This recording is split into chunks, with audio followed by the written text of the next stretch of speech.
first guest this morning is going to be Keith Godfrey, who was part of the team back 50 years ago. Keith, give me a little idea of what it was like growing up in Easley.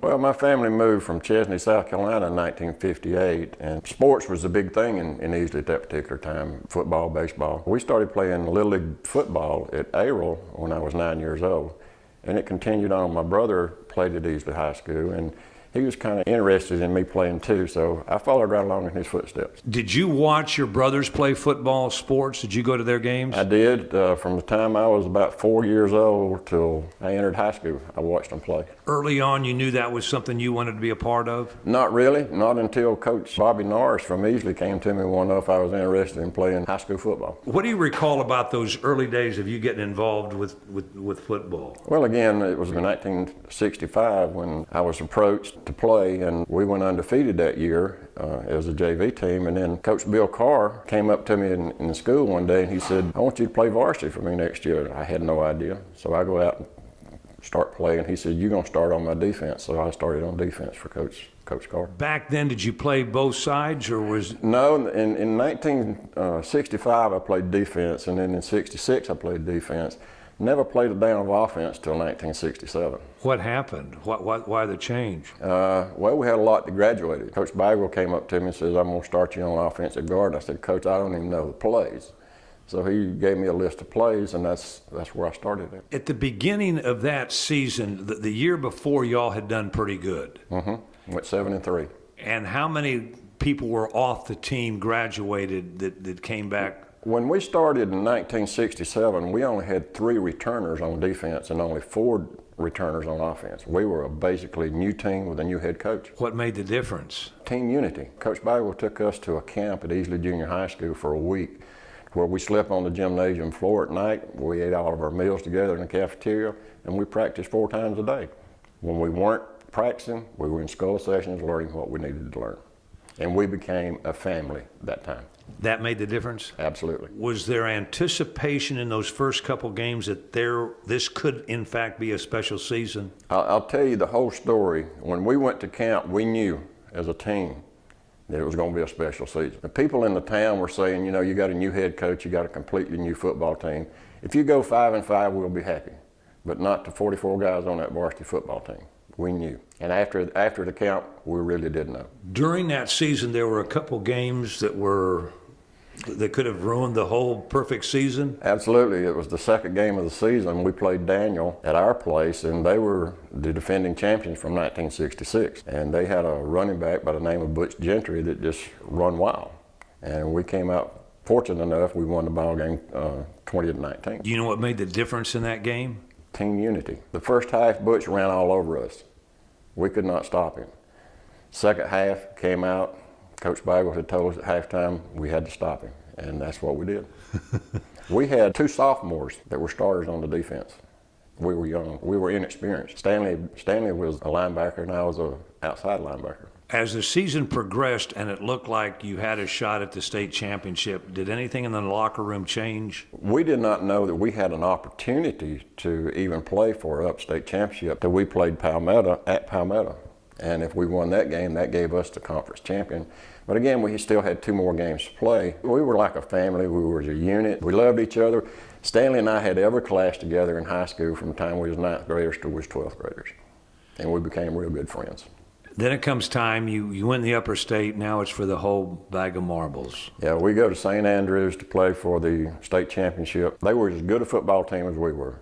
They were small, they were fast, and it was just a gutsy call by our coaches. The first half of the ball game, we had the ball 4 minutes out of 24. We scored on long runs. We could not stop them. At the end of the game, it was a 3rd and 5. There's no timeouts for either side, and Ronnie Simmons picked up 6 yards.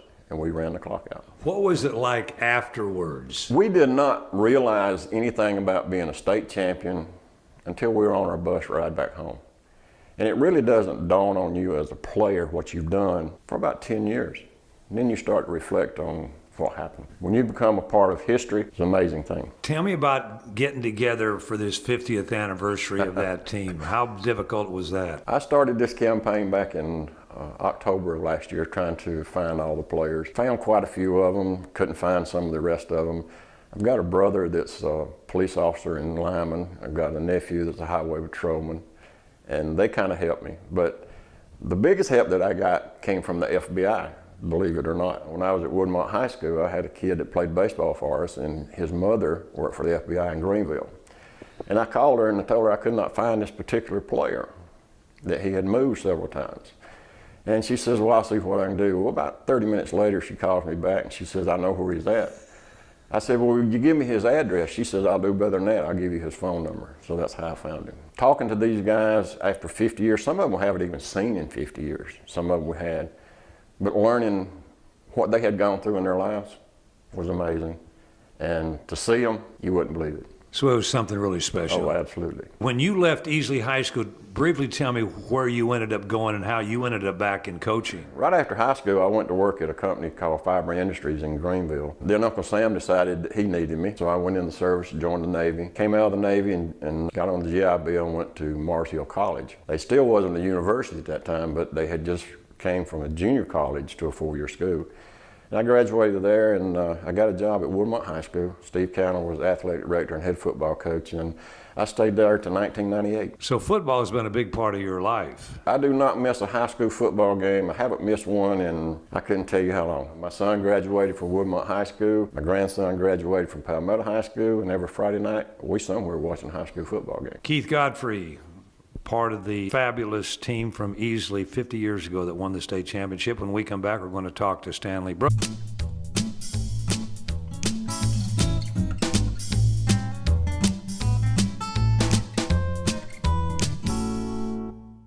When you grew up in Easley, what was your home situation? We lived about 5 miles out next to the Anderson County line, next to a sawmill. A lot of kids in that area that played football on the dirt road down there. When did you realize you wanted to play football, organized football? I didn't even see a football game till junior high. Had a chance to go. Some of the guys down there wanted to go see Easley play somewhere, and I remember that Benny Galloway was playing, and it just blew my mind to see an organized football game. I figured out then that's exactly what I wanted to do. How did you fare when you went out that first time? Not real well. I was kind of like a wild berry in the wrong bush.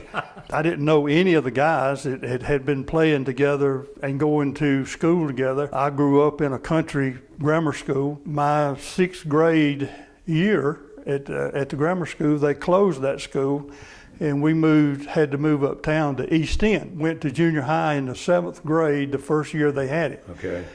And the coach, Romaine Hamilton, was there. And of course, fortunately, we could get on the field and run. And back then, I could run like a wild rabbit because I used to chase rabbits when I was out in the country. Coach Romaine said, you need to play football. What do you remember most about this championship season? After a period of time, the players were more like brothers. We were a unit. We depended on one another. If you made a mistake, you got told. If you did good, you got told. We just depended on one another. I mean, if we had to have it, we got it. One of the teams that you played in that undefeated season, you came and you played in Anderson at T.O. Hanna. What do you remember about that game? The biggest thing I remember about Hanna, they had a guy that punted, and I caught 11 fair catch punts. They had a good bit of speed. They would punt. Of course, our defense held them to make them punt, but I fair caught 11 punts, didn't get to return any of them. Talk a little bit about the 50th reunion that you all just concluded with. How special was that? The reunion was outstanding. We got to see guys that hadn't seen in 50 years. Some of them I didn't know. Some of them I would say, I know you, but tell me your name. And we hugged. We shook hands. Really exciting to see the guys. Keith had said something earlier. Winning that state championship game and becoming state champions basically changed your life forever in that you were part of a unique accomplishment. Correct. And even though you hadn't seen some of these guys in 50 years, it was still just transport back to 50 years ago. Oh, yeah. It seemed like each one of us had a story on the other, something that we did together or something that we remembered. The Pickens game, 7 seconds left They were driving. We were ahead 14-13. We were on the inside the 5-yard line, and Johnny Leslie, defensive back. I was a linebacker. The quarterback carried the ball, and Johnny and I ended up on him, on top of him at the 5-yard line with 7 seconds left. He was on the ground hollering, I made it. And we just told him to shut up. He was on the 5-yard line. They were trying to get up to run another play, and we were trying to hold the ball so that they couldn't do that. But we ended up on top. We had the confidence in each other that we could get the job done. When we had to have it, we got it. And we would go in the huddle. If we needed 4 yards, we were going to get 5. Being a part of that team, were there lessons learned that you carried out for the rest of your career? Whenever you work around people, just like in the building business, you depend on this and that and this to come together to make something happen. And this football team was the same way. We depended on each other, and we knew that we could get the job done. And obviously you We did. We did. Our guest has been Stanley Brooks, and when we come back, we're going to talk to one of the assistant coaches on that team.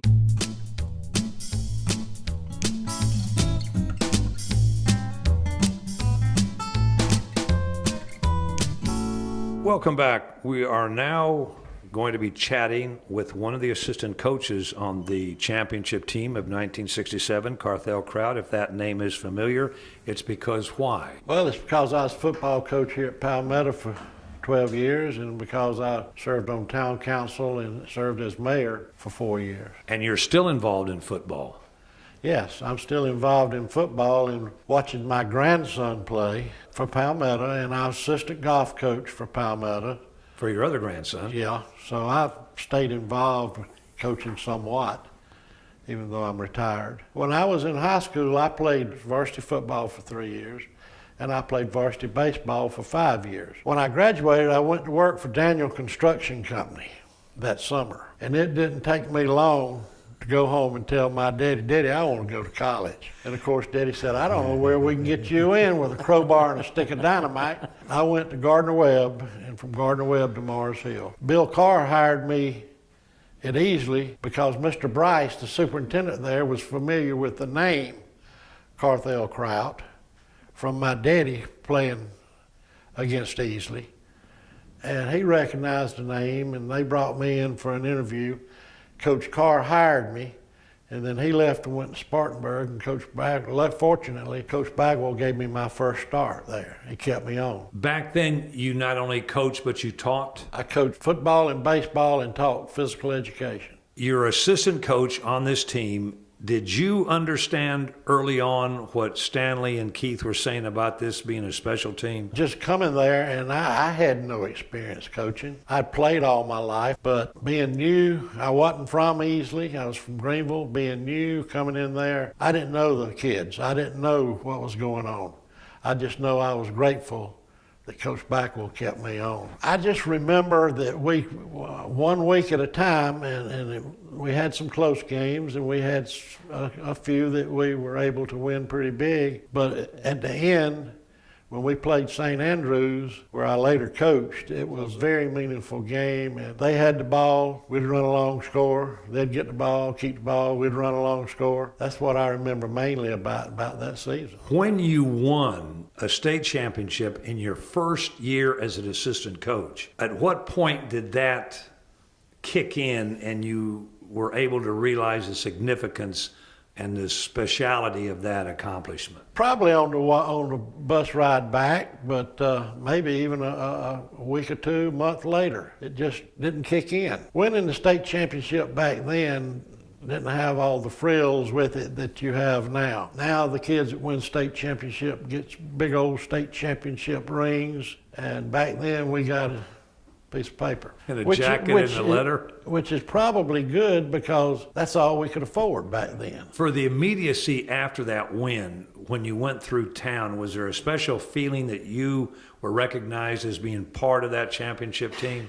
Yeah, we were on top of the world. We were recognized, people knew us, they talked to us, and they appreciated what we had accomplished. Real briefly, tell me about what it was like going to the 50th reunion. It was great to go and see these kids that I haven't seen in 50 years. And 2 or 3 of them I saw that made those long, fast runs. I asked them, could they do those runs now? Because they had put on a couple of pounds like I have. Father Time had caught up with them. Yes. But that's, looking back on your coach, had you ever been close to winning another state championship in your coaching career? Yes. Tell me about that. In 1972, we won the state championship again at Easley. I have been a part, I don't know what kind of part, but I've been on the staffs of schools that have won 4 state championships. That's pretty special. It is real special. Our guest has been Coach Carthel Crout. We want to thank him. We want to thank Keith. We want to thank Stanley for helping bring to light a special team in Easley back in the 1967 when they won the state championship.